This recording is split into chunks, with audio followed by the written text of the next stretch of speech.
नमस्कार, स्वागत है। आप देख रहे हैं बक्सर ऑनलाइन न्यूज़ और मैं हूं आपके साथ गुलशन सिंह। लगातार पंचायत चुनाव में हम लोग घूम रहे हैं। इस दौरान आपको गांव के पंचायतों में जाकर के जो गांव का सरकार बनने जा रहा है उसमें पंचायती राज विभाग के जितने भी पदों पर प्रत्याशी जो अपना उम्मीदवारी जो है वो ठोक रहे हैं, इस बार उनसे बातचीत कर रहे हैं। साथ ही जो मतदाता हैं, जो जनता है, उनसे भी उनकी क्या समस्या है और क्या विचार है, किस आधार पर लोग इस बार चुनाव में अपना मतदान करेंगे, इसको भी जानने की कोशिश कर रहे हैं। इसी कड़ी में आज हम लोग पहुंचे हुए हैं नवानगर प्रखंड क्षेत्र के अतमी पंचायत के अंतर्गत अमीरपुर गांव में। और यहां पर पंचायत समिति सदस्य के एक उम्मीदवार है जो कि महिला सीट है, तो यहाँ पर महिला उम्मीदवार है बीडीसी पद को लेकर के, जिनका नाम है संजू देवी। और उनके जो पति हैं, जो प्रतिनिधित्व कर रहे हैं प्रत्याशी के, उनका नाम है युवा शक्ति रंजन यादव, जो कि युवाओं में काफ़ी चर्चित चेहरा है और समाज सेवी भी हैं। युवा समाज सेवी के रूप में इनको लोग बोलते हैं, जानते हैं। युवा शक्ति रंजन यादव के रूप में इनको काफ़ी यहाँ पर चर्चा है इनका नाम का। तो आइए इनसे बातचीत करते हैं। सबसे पहले तो हम आपको अपने चैनल के इस खास प्रोग्राम में स्वागत करते हैं। धन्यवाद। अतमी पंचायत के धरती पे आपका सम्मानपूर्वक स्वागत है जी। अच्छा रंजन जी, आपसे बातचीत करेंगे, तो ये बताइए, आप युवा हैं और एक तरफ जहाँ जो नौजवान नौकरी की तलाश में घूम रहे हैं, नौकरी कर रहे हैं, सरकारी नौकरी या प्राइवेट नौकरी की ओर जा रहे हैं, तो आप अपने पंचायत में पंचायत समिति सदस्य के चुनाव क्यों लड़ रहे हैं? आप युवा हैं उसके लिए। देखिए, सबसे पहले तो मैंने भी कभी सोचा था कि मैं फौज में जाऊं या डिफेंस का नौकरी करूं, लेकिन जब 2006 में मैंने अपने गांव में कदम रखा राजनीति के, तो यहाँ पर देखा कि नौजवानों को गुमराह करके टोटली भ्रष्टाचार का नींव गाड़ा जा रहा है। यही हो रहा है मेरे पंचायत में। लगातार 15-20 साल से मैंने लगातार देख रहा हूँ और लगातार मैंने विपक्ष होकर विरोध करके संघर्ष किया है, लेकिन शायद मैंने 2 बार चुनाव लड़ते हुए भी मुझे पराजय स्वीकार करना पड़ा। शायद मैं जनता को इसमें दोषी नहीं मानता हूँ, शायद मैं अपना बात उन तक सही ढंग से नहीं पहुँचा पाया, इसलिए अभी तक से जनता ने हमको नहीं चुन पाई। अच्छा, मतलब आपका कहना है कि आप जब पढ़ाई अपना पूरी किए तो उसके बाद आप भी नौकरी करना चाहते थे, लेकिन पंचायत की जो स्थिति है उसको देख करके आपको लगा कि आपको भी चुनावी मैदान में उतरना चाहिए। जी। और जो सिस्टम है उसको बदलने की आप मूड में हैं। अच्छा, ये बताइए कि आप चुनावी मैदान में उतर गए हैं, आप पिछले बार भी कई बार चुनाव लड़ चुके हैं, किस सोच के साथ इस बार आप चुनावी मैदान में उतरे हैं? सबसे पहले तो मेरा ये टारगेट है कि भ्रष्टाचार हम जड़ से ख़त्म करेंगे। दूसरी चीज़ कि जितने भी सरकार द्वारा प्रखंड में गरीबों, वंचितों, शोषित के लिए कल्याणकारी योजनाएं हैं, उसको हम धरातल पर लाएंगे। तीसरी चीज़ कि जो हमारे फंड की पारदर्शिता है, ये जनता तक नहीं पहुंच पाती है, इसलिए मैं एक सिस्टम बनाऊंगा और प्रखंड प्रमुख के नाम से एक वेबसाइट चलाऊंगा और सारा चीज़ उस पर अपलोड रहेगा। हमारे प्रखंड के एक व्यक्ति ये जान सकेगा कि मेरे प्रखंड का फंड किस मद में कौन सा राशि खर्च हुआ, कितना राशि बचा, ये मैं काम करने जा रहा हूँ। अच्छा, भ्रष्टाचार की बात कर रहे हैं आप, तो क्या लगता है जो अभी प्रतिनिधि हैं जो कि आपके पंचायत से बीडीसी हैं या प्रमुख हैं या उनसे पहले जो थे, तो क्या उनके द्वारा उस तरह के कार्य नहीं किए गए या कार्यों में भ्रष्टाचार व्याप्त है जिसको आप हटाने की बात कर रहे हैं? लगातार पूरा गांव के लोग जानते हैं। सबसे पहले आपको बता दूं कि 2006 से 2011 के बीच में प्रखंड प्रमुख शिक्षक नियोजन इकाई के अध्यक्ष हुआ करते थे। मैं नाम नहीं लेना चाहूँगा, लेकिन पूरे प्रखंड के लोग इस चीज़ को जानते हैं। उन्होंने अपने पूरे पंचायत में एक भी नौकरियाँ नहीं दी और नौकरी 2 दिया सिर्फ अपने घर, अपने भाई और अपने भव का। पूरे प्रखंड में उन्होंने कहीं कहीं से भी नौकरी लिया, लेकिन उन योग्य उम्मीदवार अपने पंचायत में उनको नहीं मिल पाया। तो एक तो भ्रष्टाचार की कहानी वहीं से शुरुआत होता है। दूसरा कि एक स्कूल में सचिव तक अपने ही परिवार के लोगों को रखा गया।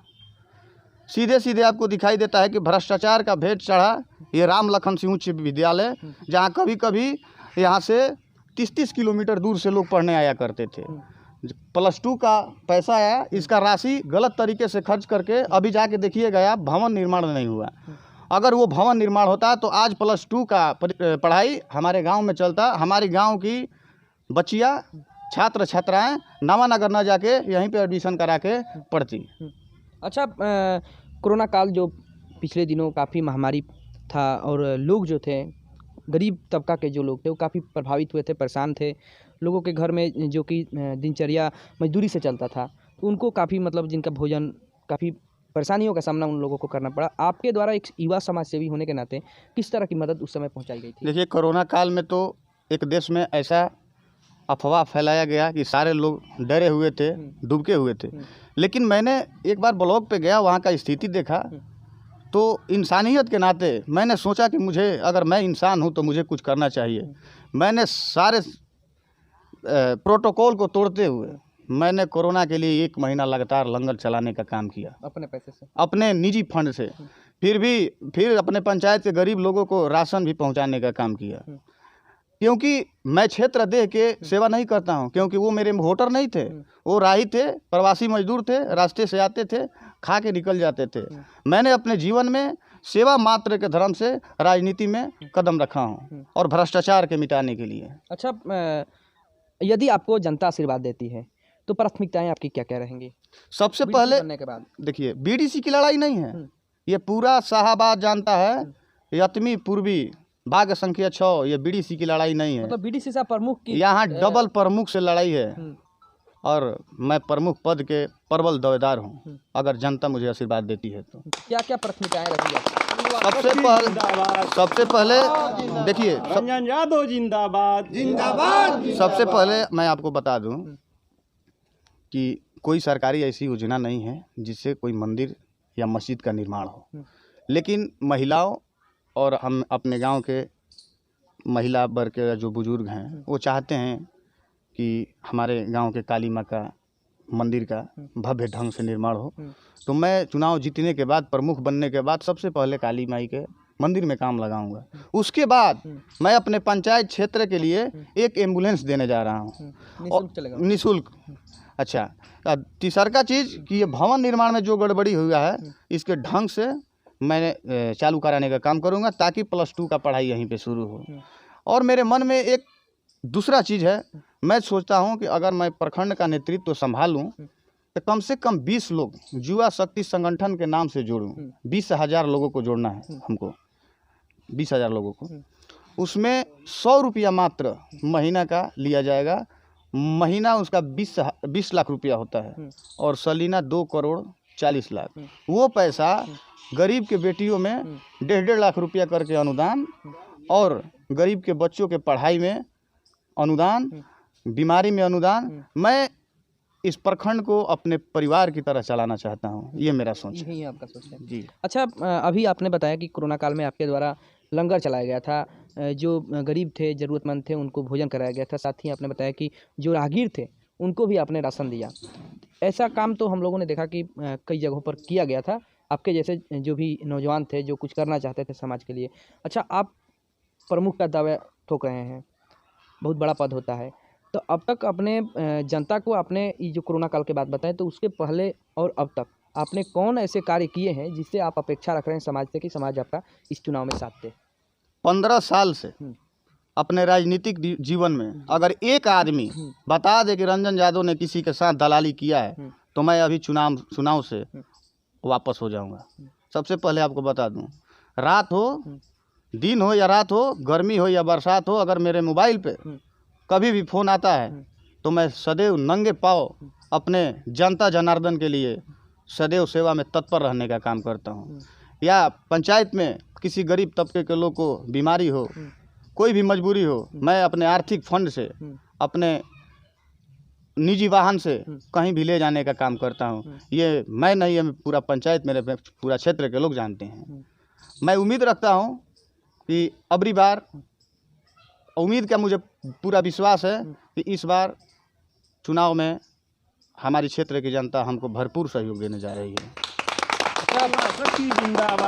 ये बताइए कि आप अपने जनता से क्या अपील करना चाहते हैं?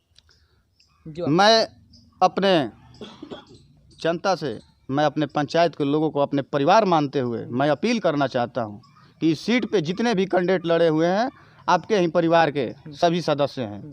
मैं यही कहना चाहता हूं, जब बड़े भाई को मौका मिल सकता है जब मझले भाई को मौका मिल सकता है तो मैं भी एक छोटा भाई हूँ, मेरे साथ हकमारी नहीं होना चाहिए, इस बार हमको मौका मिलना चाहिए। यही आपका अपील रहेगा। जी।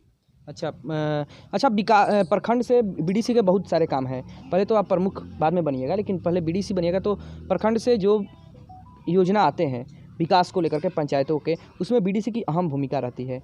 तो क्या ये माना जाए, जनता ये माने कि आपके द्वारा सारी योजनाओं को धरातल पर लाने का पूरी तरह से प्रयास किया मैं देखिए, मैं युवा हूँ, मेरा सोच नया है। मैं चाहता हूँ कि मैं राजनीति की परिभाषा बदल दूँ नवानगर प्रखंड में। ये मैं करूँगा अगर मुझे मौका मिलता है तो। अभी भी तत्काल प्रमुख जो है पूरा ब्लॉक जानता है। बदलाव के लहर में लोग ने उनको वोट दे के जिताया था, लेकिन पूरा ब्लॉक जानता है कि शौचालय में पैसा लिया जाता है, राशन कार्ड के लिए पैसा लिया जाता है, यहाँ तक कि मजबूरी में नौजवानों से जात आवास के लिए भी पैसा लिया जाता है। इसको मैं जड़ से ख़त्म करने जा रहा हूँ। अच्छा, जैसा कि आपने बताया कि आपके द्वारा लगातार 15 साल से जनता की सेवा की गई है, तो क्या लगता है इस बार चुनाव में आपको जनता का पूरा साथ मिलेगा? रिकॉर्ड मत से। ये थे हमारे साथ अतमी पंचायत के अमीरपुर गांव के निवासी और बीडीसी के उम्मीदवार, इनकी पत्नी उम्मीदवार है संजू देवी, जिनके ये प्रतिनिधि हैं, पति हैं, और इनका नाम है रंजन यादव। उन्होंने अपना बताया कि लगातार 15 सालों से ये जनता के बीच में रहे हैं और जनता की समस्याओं को ये भली भांति परिचित हुए हैं, और उन समस्याओं को खास तौर पे भ्रष्टाचार को ये जड़ से समाप्त करने की जो मुहिम है उसको आगे लेकर चल रहे हैं। और इनका कहना है कि यदि जनता इनको मौका देती है और प्रखंड का कमान इनको मिलता है संभालने के लिए, तो ये भ्रष्टाचार के बाद जो भी भ्रष्टाचार हटाने के बाद, भ्रष्टाचार मिटाने के बाद जो भी विकास के कार्य हैं पंचायतों में, उसको 100% धरातल पर उतारने का काम करेंगे। बने रहिए हमारे साथ, फिर मिलेंगे। धन्यवाद।